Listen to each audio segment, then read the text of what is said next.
Well, I'm delighted to be joined this morning by Dame Inga Beale, CEO of Lloyd's, the insurance market, and we are here in Lloyd's.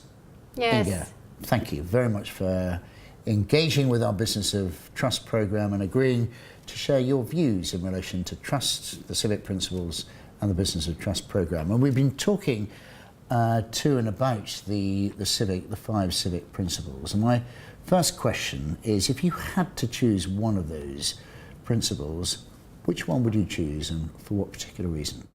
I'm going to go for interests of others. And when I think about the world of insurance, a service, it should all be about the customer, or the policyholder as we might call them. It should be all about them. So it's so important that we put the interest of others first. We need to make sure we're listening to them. We need to make sure we're designing services and products all around them. And the only way we can do that is to listen to them and put them first. So that's the one I go for, interests of others.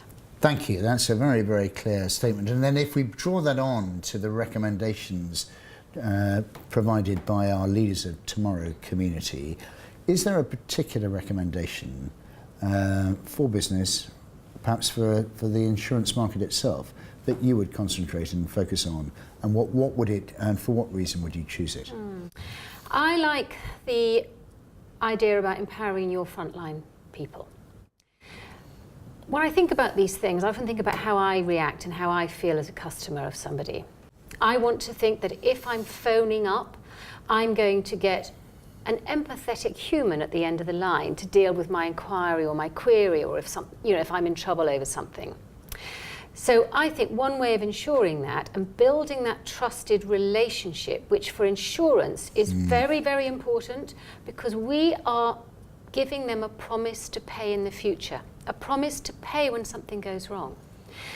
By empowering your frontline people who deal then with customers day in and day out, hopefully we will give exactly the service that that customer needs, that human service. There is one other thing though here, which I rather like.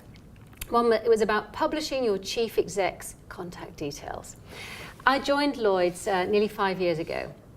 My contact details in terms of my email address and my phone number have been on the website, accessible to all from the beginning.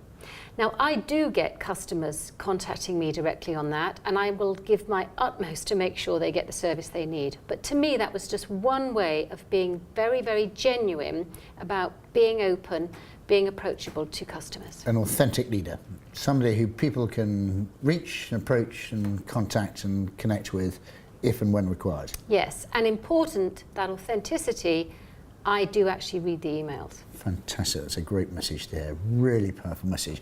We've been talking about the complexity of this story of trust, this agenda of trust. But if there had to be a single recommendation that you would encourage the communities that you support and engage with around restoring trust, what would it be? I think it's about selling our story a bit better. We are, and Lloyd's in particular, we're in the heart of the financial district of the City of London. We seldom talk about the good we do.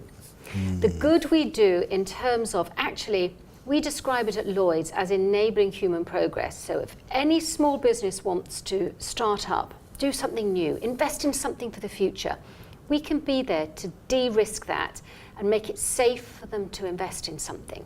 We can make it safer for people to go away on holiday, because if something goes wrong, we can step in and pay their health bill, their medical bills, do anything like that. We don't necessarily tell our story well enough. And it's that founding sort of supporting of society that we sometimes overlook. And I think if we can go out there and tell our story in a compelling way, we can start to build that trust much more. Fantastic. Sort of the explanation of the social purpose behind what we do day in day in a manner that people will be able to understand, relate to. Absolutely. My final question then, therefore, is about the programme and these civic principles that we've been talking about today. Can they help in the journey of restoring trust and trustworthiness? Yes, they can. But we've got to mean them.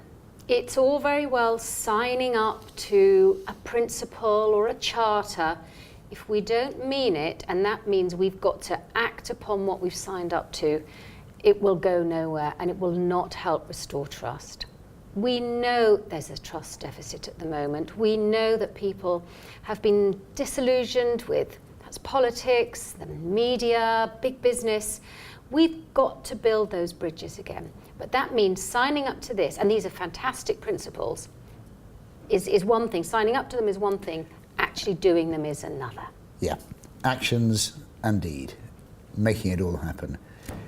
That's another very clear message. Dame Inga Beale, thank you so much for engaging in our Business of Trust programme and sharing your insights. We really appreciate it. Pleasure. Pleasure. Thank you. Thank you.